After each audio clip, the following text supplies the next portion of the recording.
Salut YouTube. On va discuter de la faiblesse des utilisateurs de fruits du démon par rapport à l'eau.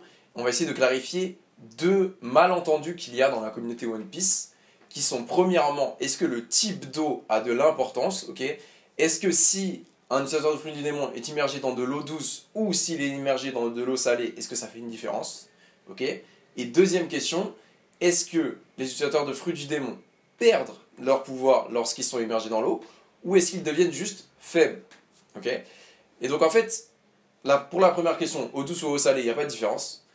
Et la confusion vient du fait qu'on nous dit dans l'œuvre que les utilisateurs de fruits du démon sont maudits par la mer. Donc une manière d'interpréter ça, c'est qu'ils sont maudits par l'eau salée. T'as l'impression que c'est ça en fait.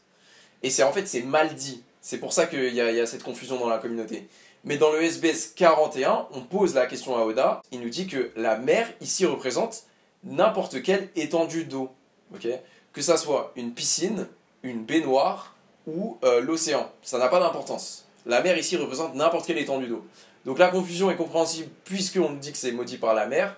C'est juste qu'on ne nous avait pas dit que la mer représentait toutes les étendues d'eau. Ok, donc ça c'est pour la première confusion.